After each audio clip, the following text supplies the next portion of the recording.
My name's Emily Cole.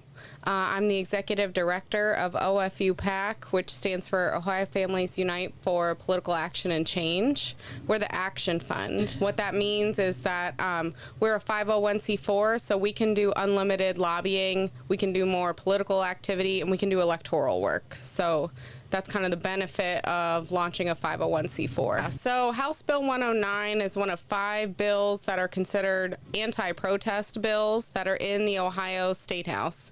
And what these bills ultimately seek to do is silence us and silence our communities. By design, they want to criminalize First Amendment rights, so freedom of speech, the right to assembly. And so what it will do is if there are 5 or more people gathered for a protest and they're asked to leave, they can be actually charged with a felony if they refuse to leave or don't leave in a manner that's timely according to police or so-called authority figures.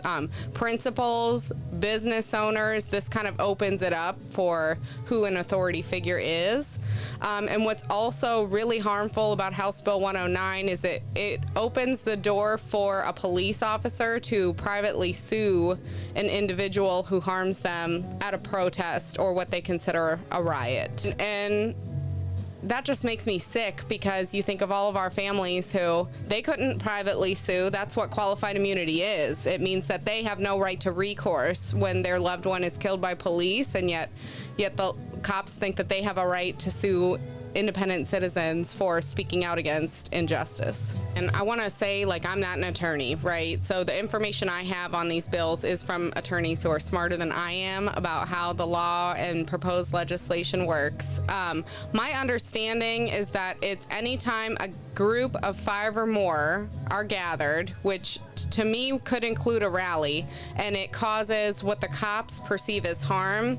And what's really interesting is, so where this bill is, it's already moved to the Ohio House, and then it's moved into the Ohio Senate, so it passed all the way through the House. It's in the Ohio Senate, and it was referred into the Judiciary Committee.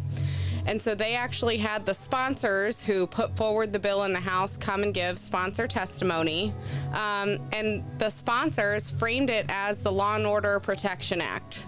So if that's the frame, we're protecting police from what? From people speaking out, from people speaking their truth, from people standing up. I mean, that's a very slippery slope, in my opinion. It's super dangerous.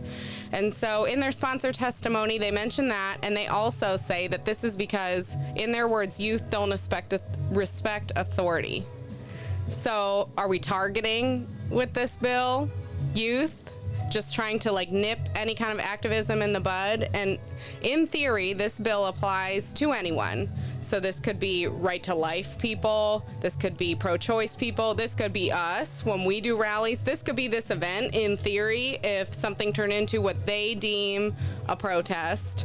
It also would create felonies for people who teach things like civil disobedience training. So let's say we decided to host something on civil disobedience and folks took what we taught them and went out and practiced. We'd be charged with felonies individually and the organization. So all of that liability compounds.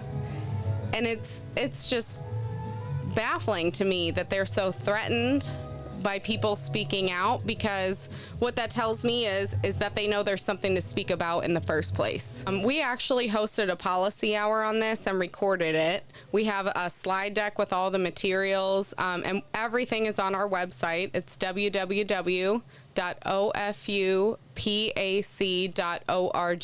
So ofupac.org, and it's HB 109 is right on the main page. You can click to sign up and stand with us. You can click to learn more about testimony, and you can watch an ad that we've put together with some of the families to really try and get people to understand how harmful this bill would be to our communities.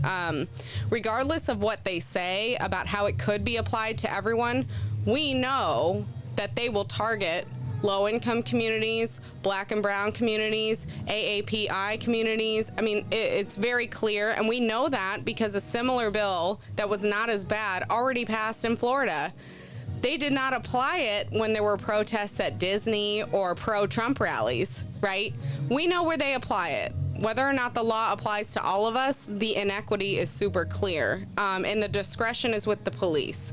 So we need everyone to stand with us if they see what we see and are ready to get involved. So we've been talking about wanting to launch a policy podcast. We're still in the works of developing what that would look like, but in our minds, it's kind of the people's podcast on policy. I was speaking earlier today and said, knowledge is the tool of the oppressor. And what I mean by that is knowledge is power.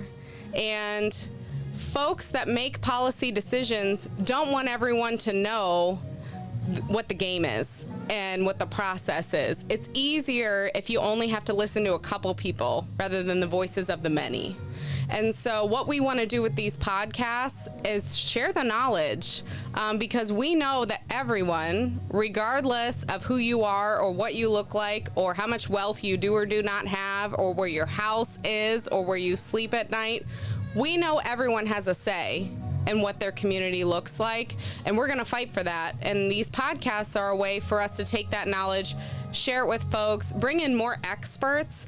There are a lot of organizations that are supposed to be for the communities, but so often have never actually been in one. And there are a lot of politicians that like to come out when it's time to vote, and we don't see them again for 4 years. And so these podcasts are their opportunity. If they want to talk to people, come talk to us. We're right here. We're not hiding. So we want to launch these podcasts so that we can empower people. They won't need us. We're the vehicle, but they're the drivers. And so we want to put that together. So on our website, www.ofupac.org, so ofupac.org, you can actually just sign up right there, put in your name and your email address, and then you're on our listserv. And then I'm super available. So anyone who wants to ask me any questions, has a podcast topic they'd like to dive into, my email address is ecole@ofupac.org. So ecole@ofupac.org is me.